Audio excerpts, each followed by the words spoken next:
Vamos a empezar con el tema 2, que lo vamos a tratar hoy. Hoy es, ¿qué día es hoy? Hoy es jueves. Y la semana que viene. El tema 2 va a ser un tema muy rapidito. Es un tema fácil y yo creo que entre hoy y la semana que viene nos lo vamos a fulminar. O sea, no tiene mucha complicación. Es un tema importante, pero es mucho menos denso o extenso, si queréis decir así, que, por ejemplo, el tema 1. Y, de hecho, ¿qué es lo que vamos aquí? Vamos a ver, a estudiar un poquito la naturaleza de los enlaces cristalinos. Gran parte de lo que vamos a ver ya lo conocéis, porque el enlace lo lleváis viendo ya mucho tiempo, ¿verdad? Entonces, lo que vamos a hacer es hablar un poquito del concepto de energía de cohesión, que obviamente es una escala de energía que hace que el sólido sea estable, cómo se define, cómo se puede cuantificar, cómo se puede movilizar, cuánto vale la energía de cohesión de un sólido, ¿de acuerdo? Estudiaremos las interacciones que dan lugar a esta cohesión, que van a ser los tipos de enlace cristalino, pues los que ya conocéis, los más débiles, Van der Waals, sobre todo, pero luego también el enlace iónico, el enlace covalente, el metálico, un poquito simplemente más a fondo. Y lo que sí que vamos a estudiar, que quizá no os habéis planteado nunca, pero lo vamos a ver aquí, y esto conecta con alguna pregunta que alguien hacía el otro día, no sé si era Ignacio, bueno, no sé, alguien, de por qué las distancias de red son finitas.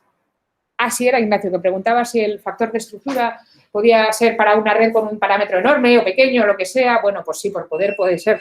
En la factor de estructura ya estáis viendo que la distancia de red del sólido per se no sale, ¿de acuerdo? Pero la naturaleza elige unas distancias de red, unos parámetros de red, unos parámetros de enlace, unas distancias de celda. ¿Por qué? ¿Por qué esa, si no, un poco más grande y un poco más pequeño? Eso sí que lo vamos a ver con un poquito de cuidado.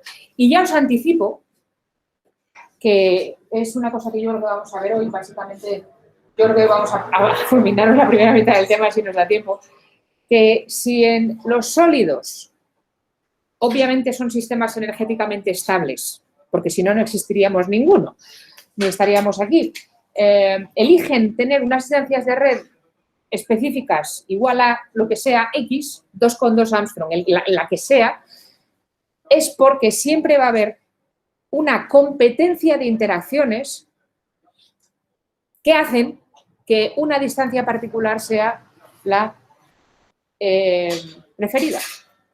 O lo que es lo mismo, competencia de interacciones. ¿Qué es eso? Fijaros, cuando tenemos más de una partícula que interaccionan entre sí, por ejemplo, cargas puntuales, que interaccionan por la interacción de Coulomb. Las del mismo signo se repelen, las de distintos signos se atraen. Me da igual. Pero tenemos dos cargas a una distancia X, la que sea. Si las dejamos sueltas, como hay una interacción, obviamente o se van a aproximar o se van a alejar. Hasta infinito, porque además el campo electrostático en teoría tiene alcance infinito. Bueno, cuando solo hay una interacción entre partículas presente, un tipo, ya sea atractivo o repulsivo, no... y sobre todo si esa interacción es monótonamente creciente o decreciente con la distancia, como suele suceder, por ejemplo, con la ley de Coulomb o la fuerza gravitatoria, ¿vale? Pues no se establece entre las dos partículas un sistema de equilibrio. Quiero decir, una distancia de equilibrio. Aquello se aleja infinito o se chocan y se colapsan a distancia cero. ¿Necesitaríamos qué? Necesitaríamos más fuerzas, más interacciones o una tercera partícula y una cuarta de diferentes signos para que ya haya atracciones y repulsiones compitiendo para encontrar una configuración de equilibrio. Eso es a lo que me refiero con competición. En los sólidos vamos a ver que se estabilizan y por estabilizarse quiero decir alcanzar un estado final de energía inferior a un estado inicial que en teoría utilizaríamos como referencia, como en electromagnetismo, cuando nuestras partículas están todas a infinita distancia unas de otras y no se ven. ¿Qué energía tienen en ese estado? ¿Frente a qué energía tienen al final cuando están unidas? Si el balance es positivo o negativo es cuando el sistema va a ser estable o inestable. ¿Se formará o no se formará? La energía del sistema es menor si están juntas, entonces el sistema se formará. Si la energía del sistema es mayor, cuando están juntas dirán, oye, perdona, estoy perdiendo dinero, yo aquí no me meto. Y se quedarán todas cada una en infinito. Eso es un poquito de lo que va este tema.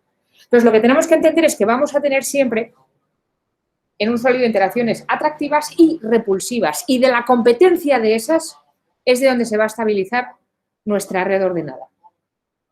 Y esto es lo que vamos a ver. ¿Qué tipo de interacciones son esas? Vale.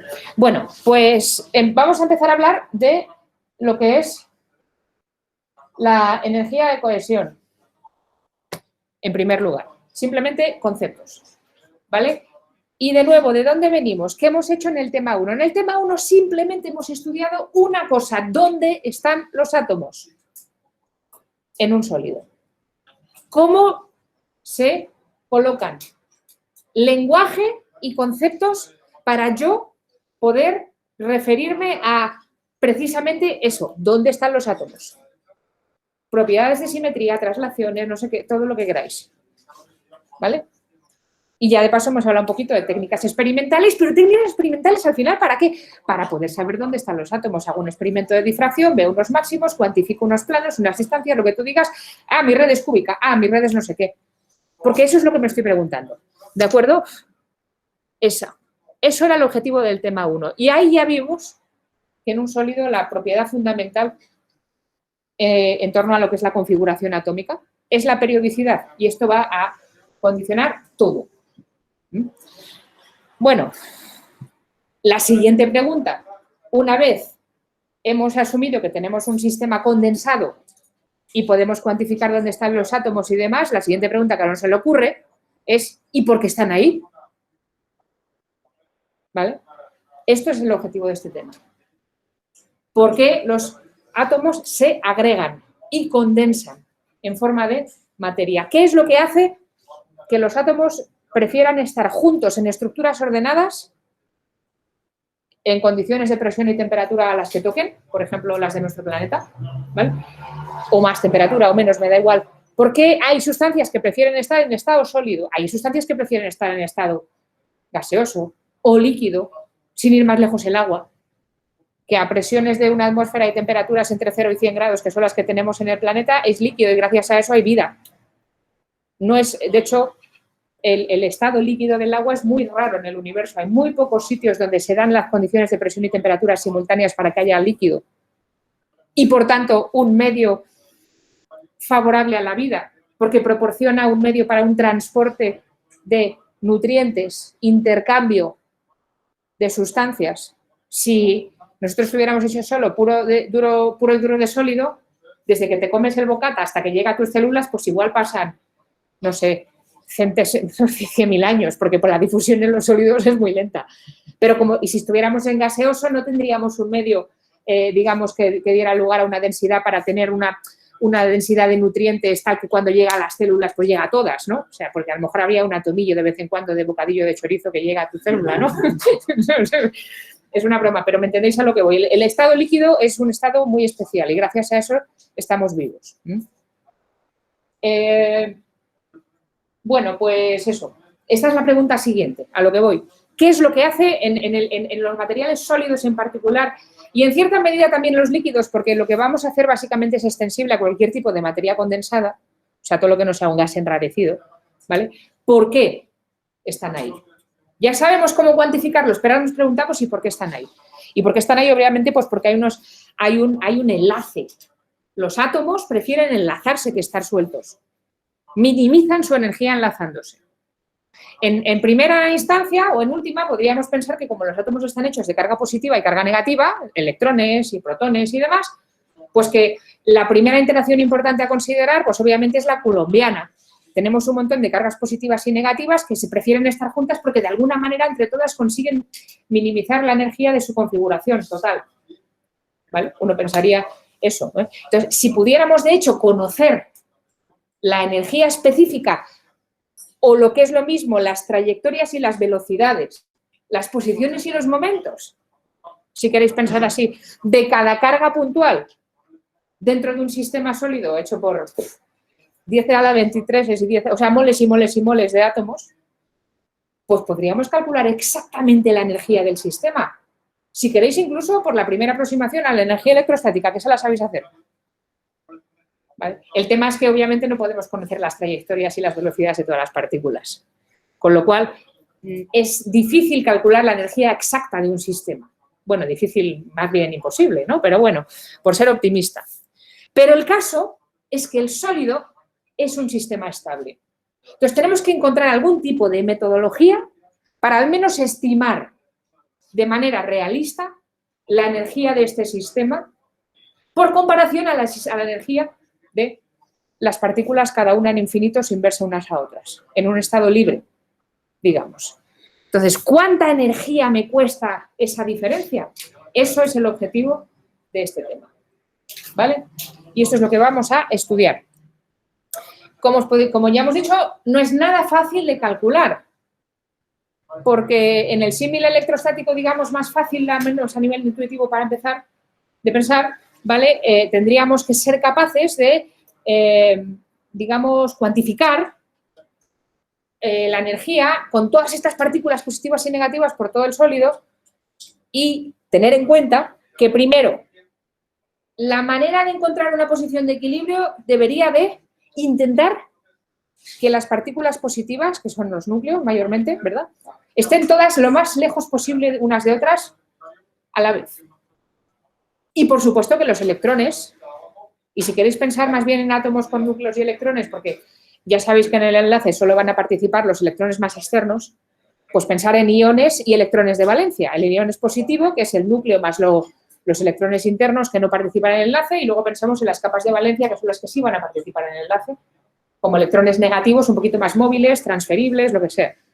Bueno, pues tenemos que pensar que además, mientras mantenemos los núcleos o los iones lo más lejos posible unos de otros a la vez, porque se repelen electrostáticamente, además los electrones de valencia que están por fuera de los iones y en contacto unos con otros, también quieren estar lo más lejos posible unos de otros, porque se repelen. Pero mientras hacemos eso, además queremos que los electrones de valencia y los iones o núcleos positivos estén lo más cerca posible unos de otros porque se atraen. Empezamos a tener ya diferentes escalas de energía que compiten, ¿vale? Y luego, además, simultáneamente todo, queremos, y esto es importante, que no solamente la energía potencial del sistema sea mínima, ¿qué es lo que yo consigo? Manteniendo estas, o sea, considerando estas tres primeras ideas que he dicho, que la interacción repulsiva entre iones sea lo más pequeña posible poniéndolo lo más lejos posible, que la interacción repulsiva entre electrones de valencia sea lo más pequeña posible teniéndolo todo lo más lejos posible, y además la interacción atractiva entre electrones de valencia y núcleos sea lo más grande posible manteniéndolo lo más junto posible. ¿Vale? Eso estamos hablando de energías potenciales electrostáticas. Pero además, como la energía total del sistema es potencial más cinética, encima, ahora tengo la cuántica que viene a meter más entropía en el dedito, en la herida y a rascar un poquito más fuerte, ¿vale? Y diga, vale, pero es que además yo quiero que la energía cinética del sistema sea pequeña, lo más pequeña posible. Y lo más pequeña posible quiere decir que encima todas estas cargas tienen que estar lo menos localizadas posible, ¿vale? Porque la localización electrónica, en principio, conllevaría, por el principio de Heisenberg, un aumento enorme de la incertidumbre en su velocidad. Porque cuanto más pequeño sea incremento de x, más grande tiene que ser incremento de v. Una localización, si yo me pongo aquí, incremento de x igual a 0, quiere decir que mi incremento de v será infinito para una partícula cuántica. Entonces, la localización no es una cosa buena de cara a minimizar la energía cinética del sistema. Y eso también tiene que pasar a la vez. O sea, esto es un lío. ¿Vale? Sí. No es que aumente la energía cinética, sino aumenta la incertidumbre de la energía cinética, que podría seguir siendo... Sí, pero si uno tiene una incertidumbre grande y piensas, por ejemplo, en idea, por ejemplo, en física estadística, una colectividad de partículas, es también de asumir que vas a tener velocidades grandes dentro de tu margen de incertidumbre que aumenta. O sea, vas a tener una distribución, digamos, más amplia. Claro, entonces al final la energía promedio del sistema, pues lo normal es que también aumente. Yo no quiero que aumente, yo quiero que sea pequeña. Vale, entonces, ¿cómo haces tú un sólido? Y, en segundo lugar, y casi tan importante, ¿cómo puedo yo cuantificar la energía que más o menos se gana o se pierde condensando la materia cuando el sólido hace esto? ¿Vale? Bueno, pues para esto vamos a comparar y, ojo, vamos a utilizar en todo este tema modelos aproximados porque ya os podéis imaginar que la respuesta exacta no la podemos tener nadie. No sé la respuesta exacta de un átomo de helio, voy a saber la de un sólido de hierro. ¿De acuerdo? Pero vamos a intentar utilizar modelos que capturen la física más relevante del sistema para cada tipo de interacción que consideremos. ¿Vale? Y vamos a intentar comparar lo que sería la energía de un sistema libre con todas y cada una de sus miles de millones de trillones de partículas a infinita distancia unas de otras que no se interaccionaran, con la energía del sistema condensado. Y esa diferencia es lo que vamos a definir como energía de cohesión. La energía que el sistema gana, o más bien diría pierde, cuando condensa. La diferencia de energía entre estar todos separados y estar todos juntos. Y obviamente si esta energía es negativa, pues el sistema dirá, prefiero estar juntos.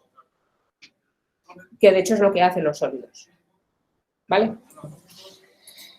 Bueno, pues como ya os podéis imaginar, los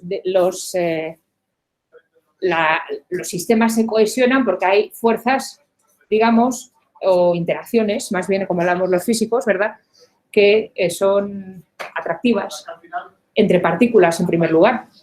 Si dos partículas no se atraen, en la vida se van a quedar relativamente juntas. Si solamente tenemos atracciones repulsivas, todo el mundo a infinito. Y castigados mirando a la pared. ¿Vale? Entonces, los tipos de sólidos que tenemos en la naturaleza los vamos a clasificar en varios grupos grandes, que ya conocéis, por cierto, de acuerdo con el tipo de interacción predominante entre sus átomos o moléculas. ¿Vale? O lo que es lo mismo, el tipo de enlace atómico predominante. ¿Vale? Vamos a hablar de cristales moleculares o cristales de Van der Waals para aquellos sistemas condensados en los cuales la interacción atractiva entre sus partículas son fuerzas de Van der Waals. Y solo vamos a hablar de Van der Waals, pero si hablamos de fuerzas de London o puentes de hidrógeno, sabéis que es un tipo de interacción parecida. Pasa lo mismo que con Van der Waals. O sea, que como modelo general vamos a utilizar eso para los cristales moleculares. Las características fundamentales de los cristales moleculares o de Van der Waals es, primero, son cristales que aparecen cuando se condensan átomos o moléculas con todas sus capas electrónicas externas cerradas, por ejemplo, los gases nobles se pueden condensar, ¿vale? Los átomos se condensan instalando en puntos de red sin direccionalidad preferente, porque las interacciones entre vecinos son pequeñas porque van a ser fuerzas de Van der Waals precisamente, y entonces da lugar a cristales con empaquetamientos bastante compactos, la mayoría de ellos son FCC. Son cristales bastante isótropos, precisamente porque no hay direccionalidad en el enlace preferente y da igual mirarlos por una dirección que por otra vemos cosas muy parecidas, son cristales muy densos, ¿vale? Sin direccionalidad preferente. ¿Y qué referimos con direccionalidad preferente? Todo lo contrario sería un enlace covalente. Cuando tengo dos átomos que se enlazan por enlace covalente, en medio están los electrones del enlace y en cualquier otra dirección no. Más direccional que eso. Bueno, esto los moleculares de Van der Waals, por ejemplo, no pasa. Y además, como en el tipo de enlace vamos a ver que es una fuerza muy débil, porque la fuerza de Van der Waals es una fuerza, vamos a ver, que se basa en la aparición de momentos dipolares momentáneos que interaccionan débilmente, son cristales con energías de cohesión muy pequeñas y, de hecho, a temperatura ambiente la mayoría de ellos son gases. O sea, para licuar un gas noble vamos a ver que igual tenemos que bajar a 200 bajo cero, ¿vale? Porque son cristales tan débilmente ligados que cualquier aumento de energía, pues oye, pues si no hay interacción, yo me pongo a vibrar, pues me voy, adiós. ¿De acuerdo? Todo lo contrario es un cristal iónico. En los cristales iónicos sabéis que se forman entre átomos que mayoritariamente pues, se enlazan iónicamente entre ellos. Por ejemplo, cuando tengo cristales como el cloruro de sodio, ¿verdad?, donde tengo un elemento muy electronegativo con otro que es muy poco electronegativo. Entonces uno cede un electrón, por ejemplo el sodio, el cloro lo coge porque tiene 7 electrones en su última capa y con uno más ya se queda con 8 y sus orbitales S y P de la última capa llenos y qué contento estoy. Al sodio le pasa lo mismo cediendo y encima se queda un ion positivo y negativo que están lo suficientemente cerca porque acaban de intercambiar un electrón y si no, no habrían podido, y anda, interacción colombiana atractiva, boom, yo contigo para siempre. Entonces, esto es un tipo de enlace muy intenso, muy fuerte, todo lo contrario con Van der Waals, ¿vale? Se da un intercambio de carga y la interacción primordial que aparece entre lo que queda es coulombiana y aquello se queda condensado por pura atracción electrostática, que sabéis que es una atracción intensísima a cortas distancias, ¿vale? Y la red, de hecho, se forma intercalando iones positivos y negativos, como si fueran cargas puntuales y encuentra una posición de equilibrio. Vamos a ver cómo se calcula la energía de eso también. Hemos dicho que los cristales moleculares de Van der Waals tienen energías de fusión bajas, los iónicos todo lo contrario, suelen tener energías de fusión altísimas, igual 1000 grados, 800, 900 grados, porque tiene una interacción entre ellos tan fuerte que para romper eso le tengo que dar al sistema mucha energía. ¿Y qué más tenemos? También existen los cristales covalentes, ¿de acuerdo? Se dan entre átomos que prefieren enlazarse covalentemente entre ellos y compartir electrones. Estos sí que van a ser cristales con propiedades muy anisótropas y direccionales, determinadas por las direcciones preferentes de enlace, que obviamente van a estar determinadas por los orbitales electrónicos que se enlazan y su simetría preferencial. Pues un orbital P que tiene forma de 8 sobre un eje, pues obviamente se va a enlazar por ese eje, ¿vale?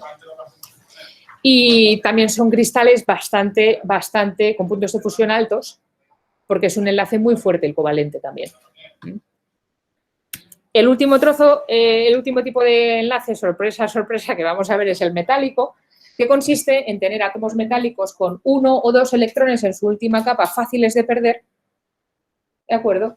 De forma que se queden flotando entre la red de iones que es como un armazón de carga positivas ordenaditas, intentando repelerse todos entre ellos a la vez, pero con este pegamento de electrones libres en medio, ¿vale? Y básicamente la propiedad fundamental del enlace metálico es que vamos a tener mucha carga negativa deslocalizada y fácilmente movible con un campo eléctrico externo. Los electrones del mar de conducción, estos van a ser los conductores, sobre todo, ¿vale? Es un enlace relativamente intenso, también tienen temperaturas de fusión relativamente elevadas. Y, de hecho, si queremos comparar, por ejemplo, aquí tenemos las energías calculadas de varios compuestos de diferentes tipos. Por ejemplo, los compuestos iónicos como el cloruro sódico u óxido de magnesio tienen energías de cohesión de unos pocos electronvoltios por átomo. Si lo queréis ver en kilojulios por mol, pues cientos, 1000 kilojulios por mol, una energía relativamente alta, le da al sistema bastante estabilidad, ¿vale? Y las temperaturas de fusión pues son elevadas. Por ejemplo, el óxido de magnesio tiene una temperatura de fusión de casi 2800 grados centígrados. El cloruro de sodio, 800 grados. Como veis, la temperatura de fusión correlaciona con la energía de cohesión. Cuanto más alta sea la energía de cohesión, más energía térmica tengo que darle a la red para fundirla, ¿de acuerdo? Y romperla. Los materiales covalentes, como por ejemplo el diamante, que es carbono, que ya lo conocemos, o el silicio, que tiene la misma estructura que el diamante, ¿verdad? Una FCC con base doble con 2 átomos en el 0,00 y el 1/4, misma estructura, pues también tienen energías de cohesión bastante elevadas. De hecho, el diamante son 7,4 electronvoltios por átomo. O sea, el sistema gana 7,4 electronvoltios por cada enlace que se forma. Bueno, no sé. O sea, cada átomo que condensa, digamos, contribuye a mejorar la energía de la colectividad en 7 y pico electronvoltios, formando sus 4 enlaces direccionales con sus orbitales sp3, ¿verdad? Y, de hecho, fijaros las temperaturas de fusión tan altas que tienen estos compuestos, por la misma historia, ¿vale? El enlace metálico, bueno, los metales, hay un poco de todo, pero en general no es tan intenso como los dos anteriores, pero es un enlace relativamente fuerte a temperatura ambiente. La mayoría de ellos son sólidos, excepto el mercurio, que casualmente solamente tiene 0,7 electronvoltios por átomo de energía de cohesión. Por ejemplo, el aluminio, el hierro, el wolframio, que este es el que se utilizaba para el tungsteno, para los filamentos de las bombillas que se ponían al rojo vivo y eso, las de antes, ¿vale? Fijaros que tienen energías muy elevadas y puntos de fusión muy elevados. El mercurio no. El mercurio, para congelarlo, hay que bajar la temperatura de 40 bajo cero Celsius, ¿vale? Y fijaros que efectivamente resulta que gana poquitos electronvoltios por átomo condensando en sólido. ¿no? Y luego ya si nos vamos a ver los débilmente ligados, como los enlaces de puente de hidrógeno, como en el agua, por ejemplo, o las fuerzas de Van der Waals, que son las que vamos a ver con un poquito más de detalle, pero es una física muy parecida, pues fijaros que tienen unas energías de cohesión de décimas de electronvoltio por átomo, como el mercurio, un orden de magnitud menos, como mucho la mitad.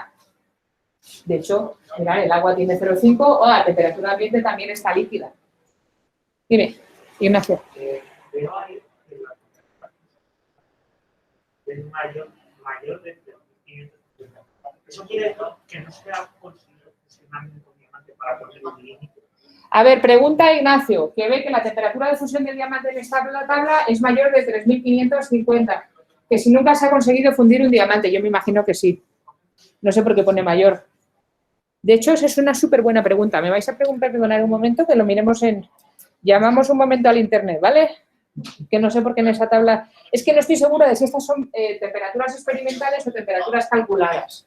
Y bueno, en el momento que es un cálculo, uno utiliza un modelo y obviamente puede que alguno de los parámetros del modelo se te vaya de madre y entonces dices, bueno, esta es la cota mínima, pero vamos a preguntar, seguro que la ha medido alguien, vamos.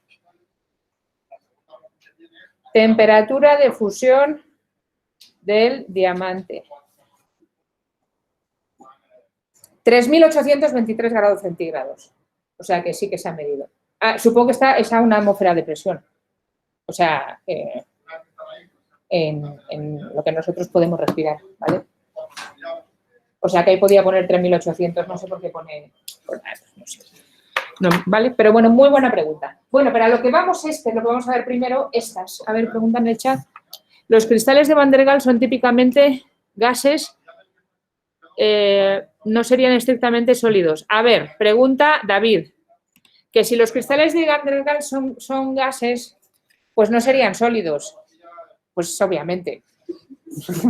Uno o es gas o es sólido, pero no puede ser las dos cosas a la vez, a no ser que esté en un punto crítico de esos, tipo punto triple del agua, una cosa así, pero bueno.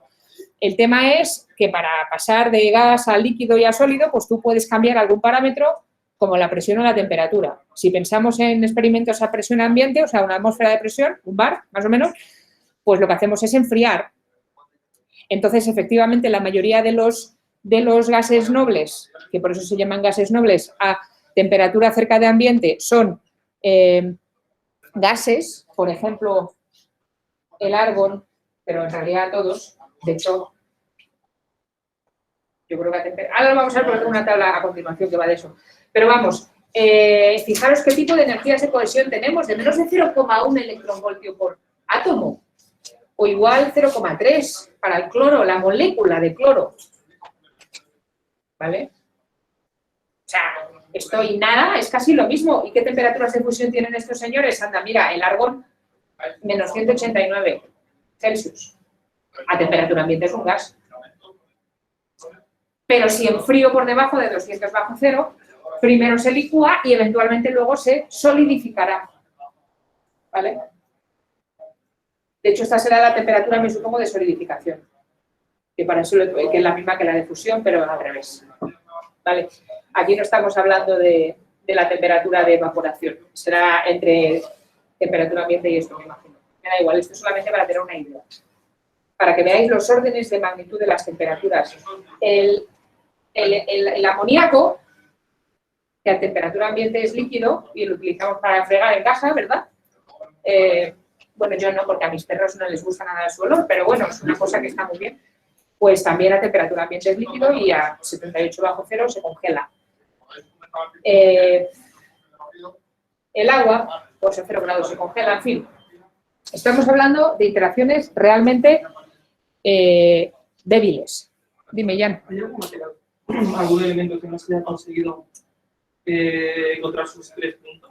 Seguramente, y de hecho, cuanto más arriba... Pregunta Ian si hay algún elemento que no se ha podido encontrar su diagrama. Vamos a hablar técnicamente, el diagrama de fases. Sí. El diagrama de fases presión-temperatura es el que te dice para qué presiones y temperaturas una cosa está líquida o sólida o gaseosa. Y pregunta Ian si hay elementos para los cuales no se conoce el diagrama de fases y la respuesta es sí.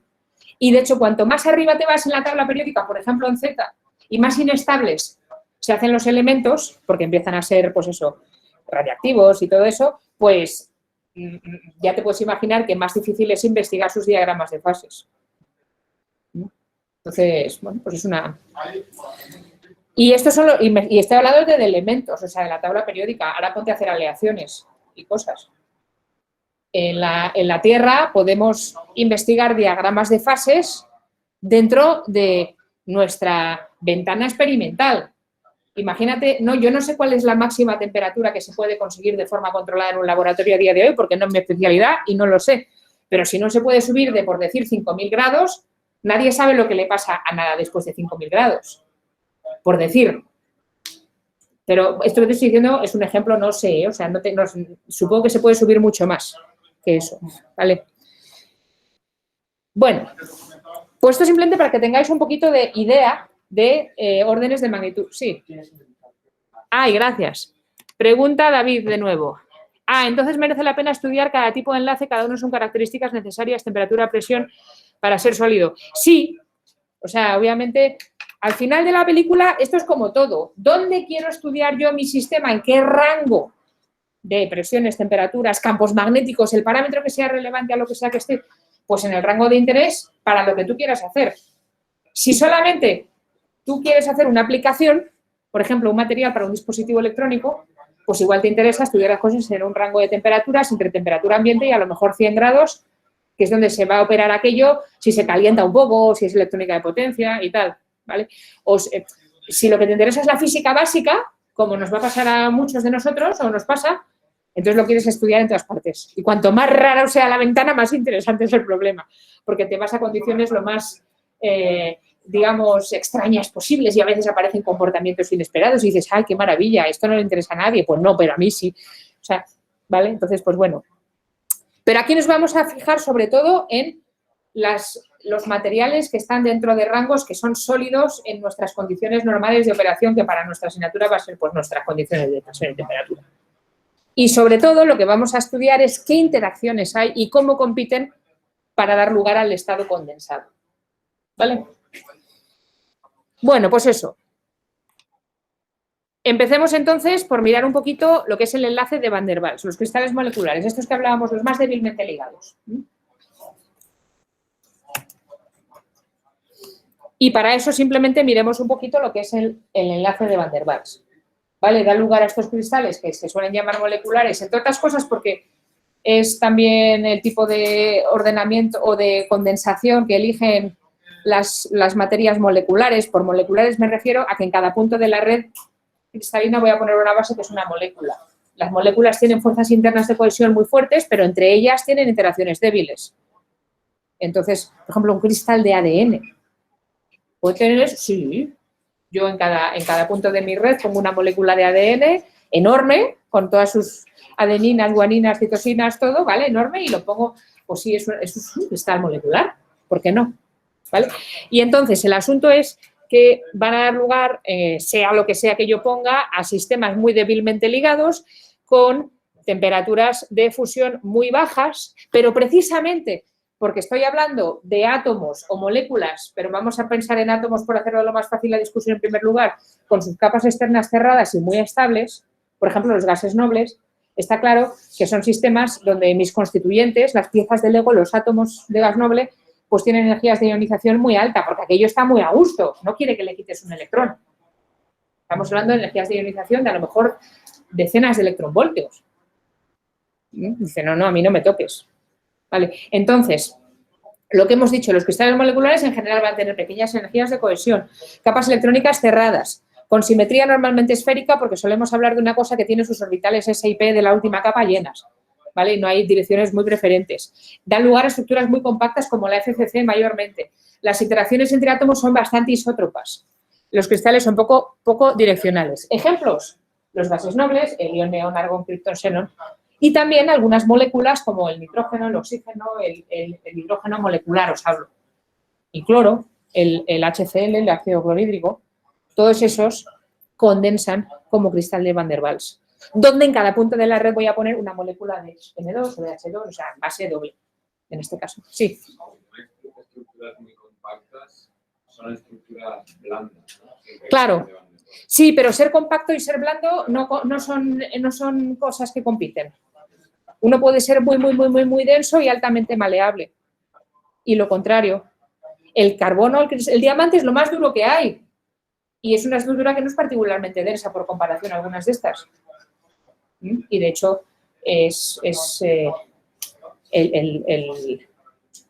el mercurio a temperatura ambiente es mucho más denso y de hecho pesa mucho más si tienes 1 milímetro cúbico de mercurio que 1 milímetro cúbico de diamante. Claro. Y es tan blando que es líquido. ¿Vale? Bueno, ¿qué es lo que hace en este caso que el cristal esté cohesionado? ¿Cuál es la interacción atómica a nivel cuántico? Ya, vamos a ver. Y lo dicho, las energías de ionización en este caso, para átomos libres de neón, argón, kripton, xenón, son 21, 15, 12, muchos electronvoltios. Elevadísimas. Quitarles un electrón a estos señores cuesta un ojo a la cara. Y 2 también. Y las energías de cohesión, 0,02 electronvoltios por átomo para el neón, 0,08 para el argón, 0,1 para el kripton, 0,17 para el xenón. O sea, estamos hablando de cosas que están en la segunda cifra decimal de una cosa que ya vale 21,56 electronvoltios para el neón. O sea, las energías de cohesión son apenas un 1% de la energía de ionización. Hay súper poco margen para fastidiar a estos átomos y obligarles a condensar, digamos. Vamos, que les da igual casi estar descondensados, de hecho a temperatura ambiente son todos gases. ¿De acuerdo?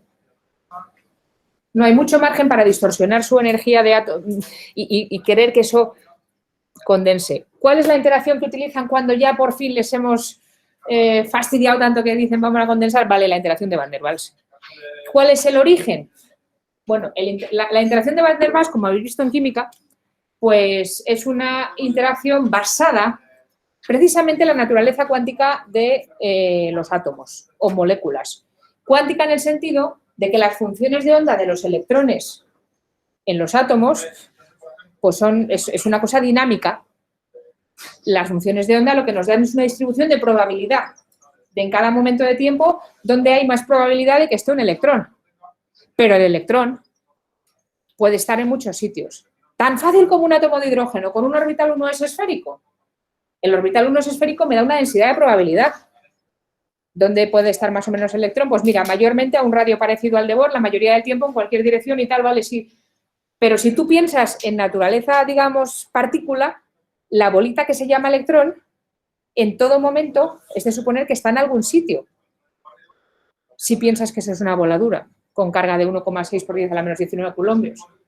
En todo momento en el átomo de hidrógeno puedes pensar que hay un dipolo, porque el centro de masas, si fijamos, o sea, vamos a ir al límite instantáneo de foto, ¡pum!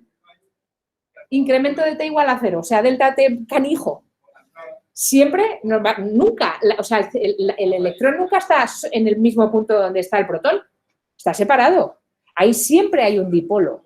Si pensamos así como que momentáneamente el electrón está donde le dé la gana dentro de esa nube, sí. Pero ahí estás pensando no como si estuviera deslocalizado, sino... Como si estuviera localizado. O sea, lo que estoy haciendo es un ejercicio ridículo, físicamente. Claro. Si le obligaras a estar en algún sitio, pero no lo estoy haciendo. Lo que quiero deciros es que, aunque tengamos orbitales perfectamente simétricos, en principio, esféricamente, como incluso en átomo de hidrógeno, no es descabellado pensar que momentáneamente se pueden inducir algún dipolillo. O sea, que si en vez de medir las largas distancias de tiempo, donde yo promedio todas las posibles posiciones del electrón y me sale una cosa esféricamente simétrica, bueno, en un orbital ese es un poco más difícil, pero bueno, que las funciones de onda, por su propia naturaleza, pueden dar lugar a inducción momentánea de dipolos momentáneos. Enseguida desaparecen, porque el electrón ya se está moviendo a otro sitio. ¿Vale? O sea, es un poquito a lo que voy.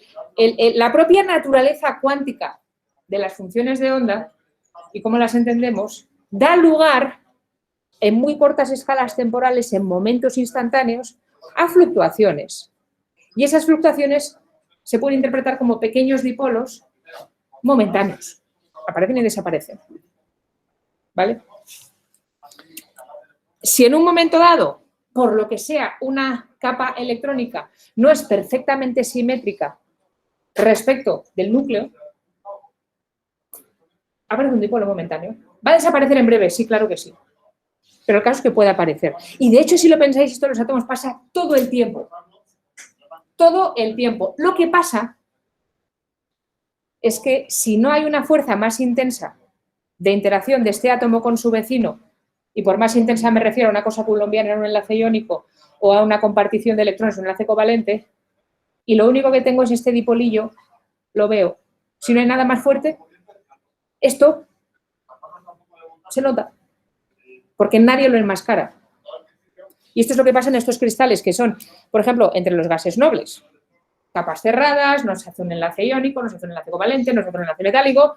¿Qué es lo que me queda? Pues como mucho algún dipolillo temporal. Entonces, imaginaos que tenemos dos átomos, por ejemplo, de gases nobles con sus capas externas cerradas, con una simetría relativamente esférica, ¿vale? Y por lo que sea, las fluctuaciones de las funciones de onda de los electrones de uno dan lugar en un momento dado a una pequeña separación de los centros de masas, que ya os digo, dura una micronésima, un picosegundo, lo que sea, pero imaginaos que en un momento dado sucede. ¿De acuerdo? Y aparece un pequeño dipolo simplemente porque se separan los dos centros de masa, de carga positiva y negativa, momentáneamente, me da igual. Ahora, es que esto crea un campo eléctrico dipolar, ¿verdad? Que se propaga a la velocidad de la luz, que eso es mucho más rápido que nada más. Y puede alcanzar al vecino y hacer que el vecino también se deforme. Y entonces aparece una momentánea interacción entre dipolos, que sabéis que los dipolos eléctricos pues le gusta estar paralelos unos a otros, interaccionan y demás, y aparece una interacción finita, pequeña y muy corta en el tiempo, pero como no hay nada más, se ve, se puede ver. ¿Cuándo se puede ver? Por ejemplo, cuando la temperatura es tan baja, que aquí no tenemos una vibración térmica ni nada, los átomos están tan quietos que en un momento dado nada oscurece esta interacción. Bueno, la forma un poco de cuantificar, que es lo que queremos, cuánto vale esta interacción, es tan fácil como física de dipolos. Y además vamos a hacerla fácil. Imaginemos que tenemos un átomo que por algún motivo, una fluctuación mecanocuántica, en un momento dado t, tiene un pequeño momento dipolar, llamarle P1 de t, que obviamente va a ir a cero en breve. Pero bueno, momentáneamente imaginemos que esto tiene un momento dipolar. Este momento dipolar va a generar un campo eléctrico dipolar a su alrededor, como el de un dipolo de toda la vida, que va a durar poco tiempo, va a ser muy flojito, pero si no hay ningún otro problema, pues aparece. Y si supongamos que lo suficientemente cerca tenemos un átomo 2, como veíamos antes. Este átomo siente o puede sentir el momento dipolar, perdón, el campo eléctrico dipolar que P1 creó sobre él. Y yo puedo incluso saber cuánto vale ese momento dipolar, porque los campos dipolares los sabemos calcular. En el eje, por ejemplo, el campo eléctrico creado por 1 es proporcional a 2 veces P1 partido por R3, la distancia entre ambos. Y de hecho eso lo voy a considerar lo del eje. Puedo también considerarlo a 90 grados o lo que sea, pero yo solo quiero tener un orden de magnitud. ¿Qué tan rápido cae con la distancia el campo dipolar? Bueno, pues si el átomo 2 siente un campo eléctrico que va como 1 partido por R3, como es un campo dipolar, ¿verdad? Momentáneamente se puede inducir un momento P2, que sabéis que va a ser alfa la polarizabilidad, ¿verdad que no os habéis olvidado de esto todavía? Por el campo eléctrico que ve, S1. ¿Vale? Y entonces, si yo asumo que S1 tiene una forma de este estilo, pues el P2 puede más o menos estimarse como 2 veces alfa por P1 partido R3. Y entonces tengo en este momento 2 dipolos finitos, rápidos, pequeños, lo que queráis, pero que interactúan. Y aparece un potencial de interacción entre ellos. Este es el potencial, esto es lo que da la fuerza de Van der Waals. O sea, es una cosa puramente electrostática. Y de hecho, ya sabéis que el potencial, la energía potencial de un dipolo en un campo eléctrico vale P por E, ¿verdad? P, momento dipolar, escalar, campo eléctrico, ¿a que sí? Y por eso los dipolos se orientan paralelos a los campos eléctricos. ¿Ya os habéis olvidado? No, ¿a que no? ¿Vale? Entonces, el potencial de interacción entre el dipolo P1 por el dipolo P2 dentro del P1, pues se puede escribir como un campo dipolar. P por E, o sea, P2 por E1. Una cosa de este estilo. ¿Vale? Simplemente la energía de interacción entre dos dipolos. Y estos elementos, P1 y P2, son muy pequeños y van a durar muy poco tiempo, lo que queráis. Vale, pero momentáneamente están ahí. Y ya os digo, esta interacción existe siempre entre átomos vecinos. En los iónicos, en los metálicos también. Lo que pasa es que en esos casos tengo una interacción mucho más fuerte, dominando la física. Y por eso me voy a olvidar de esto. Pero en estos materiales no hay otra. Y para estimar más o menos cuánto vale esta interacción, voy a suponer que los dipolos son paralelos por suponer algo fácil.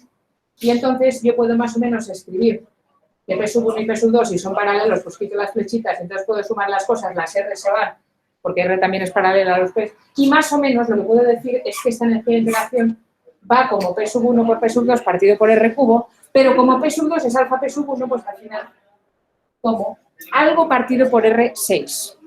La distancia que lo separa elevado a 6. Esto es a lo que voy.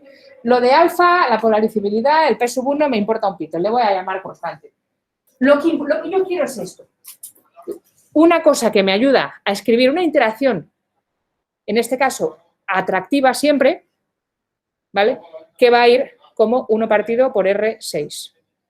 Este es el potencial, digamos, de interacción que se utiliza para las fuerzas de Van der Waals.